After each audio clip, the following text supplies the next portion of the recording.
Ô, Fredinho, eu ontem, pô, cara, vendo o jogo, eu fiquei agoniado durante o jogo, Fred.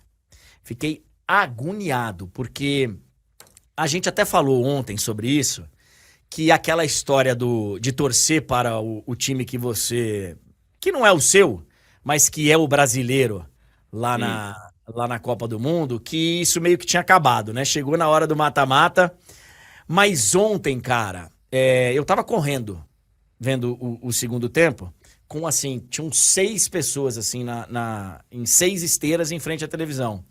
E, cara, as seis pessoas estavam torcendo pro Fluminense.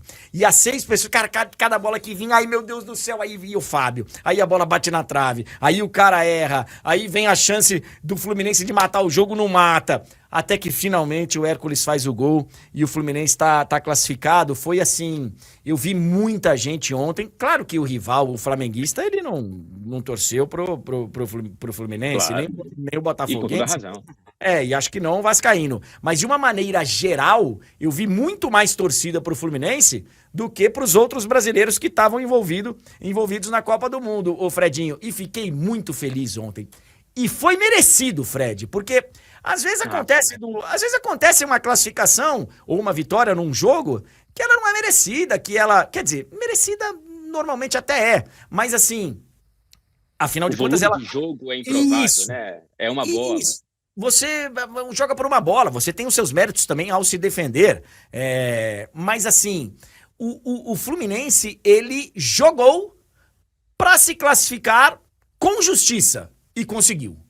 O Fluminense venceu com autoridade, É André. isso. É claro que houve momentos de sofrimento que eu compartilhei muito com você, especialmente acho que entre os 70 e os 85 ali, né? Aquele setor aquele período do segundo tempo em que o Lautaro acerta a bola na trave, começa a finalizar, a Inter começa, enfim, a conseguir criar chances contra o Fluminense. Antes não tinha criado grandes chances, né? Acho que entre o chute do Di Marco no começo do primeiro tempo e a primeira finalização do Lautaro já nesse período, na reta final do segundo tempo, foi um jogo muito controlado pelo Fluminense que criou as grandes chances até então. Não tinha o controle da posse de bola, mas tinha o controle do jogo, porque a proposta do Fluminense funcionava muito melhor do que a proposta da Inter de Milão. Renato Gaúcho, porta-lupe para alguns, conseguiu colocar uma estratégia em campo muito bem estudada, muito bem executada e ousada, arriscada, espelhando o esquema tático da Inter de Milão, coisa que o Fluminense não joga. O Fluminense não joga com três zagueiros. Não lembro a última vez que o Fluminense começou uma partida com esse esquema tático e foi muito, muito bem pensado, muito bem planejado, muito bem estudado e muito bem executado por esses jogadores que a gente estava vendo nas imagens até aqui. E ainda naquele momento de sofrimento, o Fluminense conseguia, como você falou, criar meias chances ali que você pensava, cara, se esse passe vai, o Lima finaliza uma bola que ele poderia ter passado para o Arias, aqueles Isso. passes que deixam a desejar, mas aí o Hércules veio para dar o tom, né? Para dar o tom da vitória hercúlea e heróica do Fluminense. Ô Fredinho, a gente tem tantos detalhes, tantas histórias a serem contadas e a serem destacadas, a gente não vai conseguir destacar todas, porque assim, difícil falar um jogador do Fluminense que não tenha sido heróico, que não tenha sido. E vendo o jogo, cara, deu agonia com o calor, dava pra sentir o que os caras estavam sofrendo, cara, dos dois times. Assim, tava muito quente e dava pra ver isso. Dava pra, assim, tava agoniante. E todos os jogadores do Fluminense foram, eu acho que maravilhosos. Claro que a gente teve vários destaques. Mas antes de chegar nas individualidades, cara, Uhum. o Renato, ele. Muita gente aqui, aliás, muita gente continua ridicularizando o Renato e continua falando: deu sorte. Ah, quem foi o técnico foi o Thiago Silva. Ah, é fanfarrão mesmo. Enfim. E o Renato, ele é um personagem da bola. Uhum. E é um grande personagem da bola. Mas conforme ele mesmo disse ontem, ele estuda também. Eu não acho que o Renato passe as férias dele estudando. né? O Renato, ele não sai por aí fazendo curso nas férias. Ele tem uma maneira diferente. Mas ele tá lá numa competição. Pô, o Renato não é um jogador que ele foi um dia de ir pra noite, de. Pô, ele tá lá, né, treinando o time dele e se preparando pro jogo seguinte, como ele muito bem fez, como esse jogo que foi contra a Internazionale.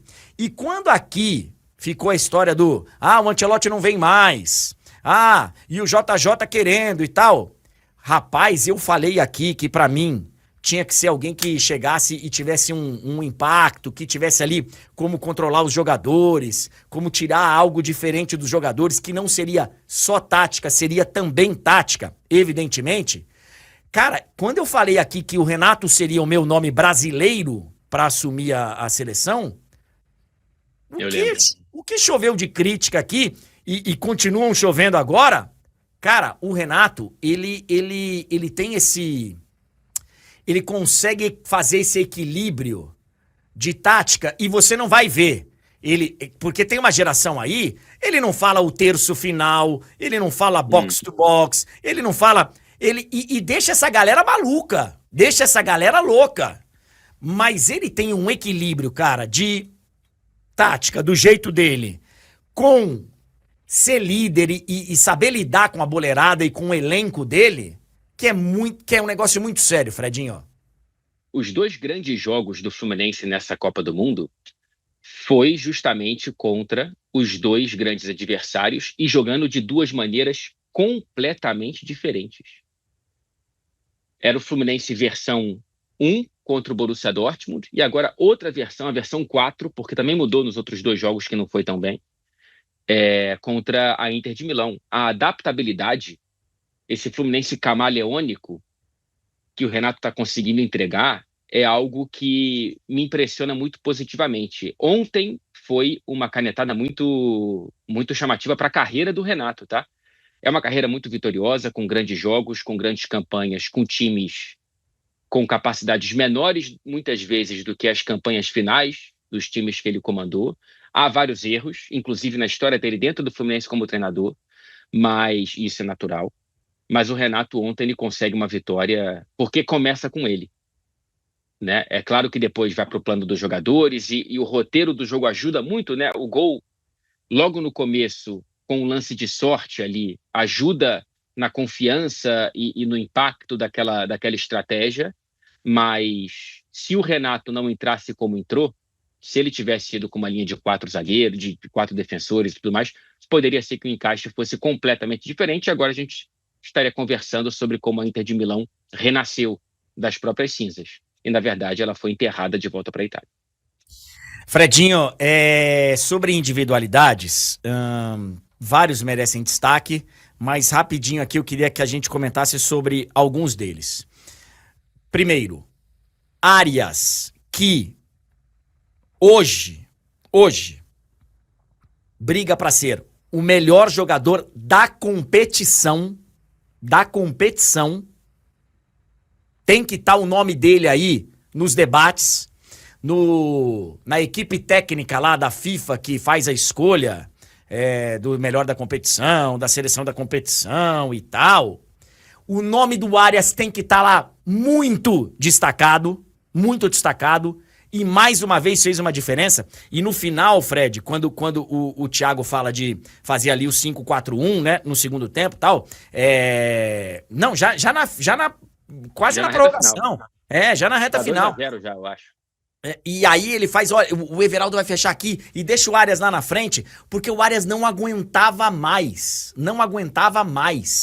E assim, cara, mais uma vez, jogou muita bola, Fred. O John Arias, ele tem uma constância que eu acho impressionante. O que o mundo tá vendo agora, o torcedor do Fluminense vê há pelo menos 3 anos. É claro que agora é um nível ainda maior. O Arias evoluiu nesse meio tempo, ele conseguiu encontrar essa consistência, ele conseguiu agregar outras valências para o próprio jogo dele. Mas o Arias, ele já vem na conversa de melhores jogadores do Brasil e da América do Sul há 2 temporadas. E eu acho que agora não há ninguém jogando mais bola do que o John Arias entre os clubes brasileiros. Olhando para 2025, tá? O que ele está fazendo nessa Copa do Mundo de Clubes, a atuação contra o Dortmund, acho que dos 4 jogos ele foi eleito melhor em campo em 3. Pois é, pois é. Ontem, inclusive. O John Arias é impressionante. 27 anos de idade e tomara que fique no Fluminense por muito mais tempo, porque, felizmente, nesse caso, a Europa papou mosca. Porque o John Arias tem futebol para estar nos clubes mais pomposos e cheios de grana no mundo. Que bom que ficou no Fluminense. E agora, né, é também uma contratação para a Europa, que é uma contratação que eles têm que ponderar muito, né? Porque, teoricamente, a revenda dele Uhum. já tem 27 e tal. E aí, assumimos o erro de não ter descoberto ele antes e fazemos a contratação e o que ele render em campo tá bom e não vamos nos preocupar com a revenda? Ou, putz, perdemos o timing e tomara, né, pro Fluminense que eles pensem dessa forma, que tenham perdido o timing Exato. para ele poder ficar por aqui. Ignácio, cara, entrou num fogo, entre aspas, no jogo passado, porque o Fluminense perde o seu principal defensor, o seu grande líder, em cima da hora de um jogo que depois todo mundo viu que era um jogo decisivo. E não só é eleito o melhor em campo naquele dia, como ontem joga demais também para, numa dessas, ser eleito o melhor em campo, não foi, mas jogou demais, Fred. Jogou demais. É uma grata surpresa, viu? Ele, antes da lesão, ele já tinha bons jogos pelo Fluminense, mas nesse nível eu não tinha visto. E quase sai com um gol, né? Por conta de um pouquinho ali a posição de impedimento muito bem marcado. Ele poderia ter feito o 2-0 para o Fluminense. Cara, tá jogando muita bola. E para mim não sai do time. Eu não sei se o Renato vai querer mudar para o esquema anterior contra o Al Hilal. E o Al Hilal é um time muito forte. O Fluminense tem que entrar com a mesma postura, na minha opinião. E o Ignácio é uma solidez, um pilar dessa solidez defensiva, cara. É claro que fica mais fácil do lado do Thiago Silva, mas ele tá jogando muita bola. Ele foi o melhor em campo sem o Thiago Silva do lado dele, né? No último jogo. Exatamente. Bom, o Thiago acho que chovendo molhado, porque mais uma vez ele fez uma grande partida cara, assim, é um negócio muito... Você tem que levar muito em conta o aspecto físico, porque assim, ontem tava muito quente, prorrogação, e ele até o final, assim, lembrou o Thiago Silva, aliás, tem lembrado aí, né, nessas últimas partidas, tem lembrado o Thiago Silva dos bons tempos, né, Fredinho? O Thiago, para mim, é um dos zagueiros mais técnicos que eu já vi jogar, assim, no futebol. É impressionante o que o Thiago Silva ainda faz em campo com a idade que tem, o que ele fez aqui na Inglaterra, o que ele tinha feito no Paris, antes no Milan e agora de volta no Fluminense. Teve um pique já na reta final do segundo tempo, que o Lautaro estava impedido, mas é aquele impedimento que o Bandeira só levanta na último lance, que o Thiago foi, ele ganha e ele vai e ele arria um pouco. Eu penso, cara, foi o último pique do Thiago. E não foi. Ele continuou e continuou. Assim, é impressionante, voltando de um desconforto muscular, o que ele conseguiu entregar ontem contra a Inter de Milão. Esse lance eu lembro perfeitamente e eu tive a mesma sensação. Falei, caraca, cara, ele não vai subir, ele não vai conseguir levantar e ele vai dar um tempo ali, vai ganhar um pouco de tempo, mas não, ele conseguiu. Que mais? Eu falei de prorrogação aqui, né, gente? Não teve prorrogação, foi final do jogo, evidente. Sim. É que os caras correram tanto e saíram tão cansados que Não, ficou na minha cabeça a prorrogação. Você perguntou o que mais? Eu ontem aqui com você falei, por mim, André, o Cano não é titular nesse momento do Fluminense. O que o Germancano faz? Então, Adorei estar errado. eu ia chegar nele e num dos outros personagens principais.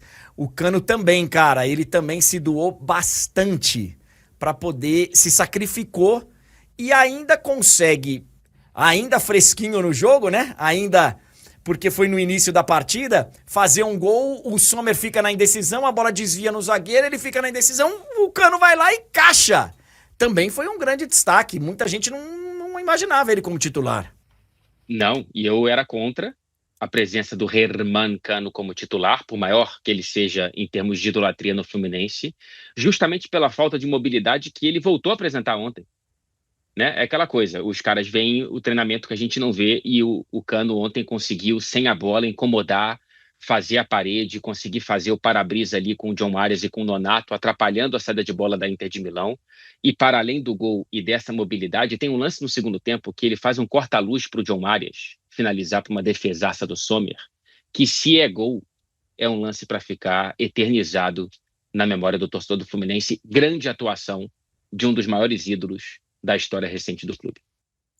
E para encerrar, Fredinho, tendo deixado vários de lado aí, porque o Bernal jogou muito, enfim, cara, o Fluminense inteiro, todo mundo jogou muito. Todo o grande time hoje do futebol mundial, assim, na história de uma maneira geral é assim. Mas às vezes acontece do cara não ser um dos principais destaques do time. Mas no futebol de hoje, que, cara, a precisão é um negócio muito sério, que você tem que estar ali no momento grande, no momento de decisão, tem que ter um goleiro que faça a diferença. Todos os grandes times aí que conquistaram títulos grandes, recentes, títulos relevantes, tiveram em um momento ou outro, ou em todos os momentos, o goleiro como um destaque e um pilar do time. Ontem, quando precisou, o Fábio foi lá e pegou tudo, cara. 44 anos de idade, André. Hoje, e já tem algum tempo, o torcedor do Fluminense tem o sentimento que o torcedor do Cruzeiro teve por tanto tempo e antes o torcedor do Vasco. Por que o Fábio não fez parte da seleção brasileira? E eu repito essa pergunta mesmo aos 44 anos de idade. Por que o Fábio não está entre os 3 goleiros convocados para a seleção brasileira? Ele está pegando muito. É muito difícil você pegar falha do Fábio. É muito difícil você pegar um jogo abaixo do Fábio. Ele tem esse nível impressionante com essa idade e parece que ele vai ficando melhor, assim. Ele vai dizer, é o Benjamin Button atual do futebol, é o nosso Buffon, sabe? É impressionante o Fábio, que está muito próximo de empatar com o recorde do Peter Shilton, goleiro inglês, que é o jogador profissional com o maior número de partidas oficiais na história do futebol. Faltam, se não me engano, 12 jogos para o Fábio empatar. E ele já se tornou o goleiro com o maior número de partidas sem sofrer gols, ultrapassando Gianluigi Buffon. E, mais uma vez, saiu sem sofrer gols contra europeus. Dos 4 jogos, o Fluminense não sofreu gols em 3. E assim, a gente pode Vamos ter tempo ainda na sequência, porque o Fluminense está vivo e o Fluminense vai continuar sendo assunto aqui, evidentemente. Tomara que até o domingo que vem... Bom, aí eu não quero entrar porque aí se enfrentam na terça, né? Tomara que se enfrentem na terça Palmeiras e Fluminense. Mas quero muito falar de um deles, pelo menos até o outro domingo da final. E a gente vai ter tempo de falar mais do Fábio. Mas assim, eu tenho uma teoria, ô Fredinho, que assim, uma das explicações do Fábio não ter tido mais chances na seleção brasileira, ele teve pouquíssimas, né? E ele foi convocado pouquíssimas vezes. Uhum. A gente tem aqui no Brasil já há algum tempo eu acho que um medo, cara, de mexer em goleiro. Um medo. Eu lembro, na história recente do futebol brasileiro, o Filipão ter colocado o Marcos para ser titular em 2002, porque o Marcos não era o titular na caminhada, era o Dida. E aí quando o Filipão chega, o Filipão conhece ele do Palmeiras e tal, ele leva o Dida, ele leva o Rogério Ceni, mas o Marcos passa a ser o titular dele. E eu lembro de uma mudança que o Dunga fez momentos antes de um Argentina e Brasil, que acho que ele tira o Jefferson. Uma partida de eliminatórias assim, depois eu vou até checar. O Jefferson tá envolvido, eu não lembro se ele tira o Jefferson ou se ele coloca o Jefferson. Eu acho que ele tira o Jefferson nesse jogo. Mas assim, normalmente, o nosso goleiro aqui, e talvez seja herança da geração Taffarel, talvez seja isso, porque o Taffarel era um goleiro que virava e mexia, ele não tava num bom momento no ciclo, mas sempre se mantinha ele, e ele sempre fez grandes copas. O Taffarel é um dos maiores goleiros da história da seleção brasileira. Titular em 3 Copas, sem ter, assim, um deslize em 3 Copas do Mundo. Ele teve alguns nos ciclos, mas na Copa, cara, o Tafarel pegou demais. Então, talvez por uma herança do Tafarel, eu não sei o que que é, cara. Mas assim, aqui se tem receio de mexer no goleiro. E passam a ser, inclusive, os mesmos 3 goleiros sempre. Pô, na era Tite aí, era sempre os mesmos. E agora também não tá mudando muito. Então, cara, o Fábio, ele merecia ter tido uma rodagem em seleção brasileira. Eu também acho, André. Eu também acho. Em algum momento, cara. Não é possível que o Doni, com todo respeito ao Doni, tenha sido titular da seleção brasileira e o Fábio não, sabe? Na carreira. Em algum momento ali, vai. É...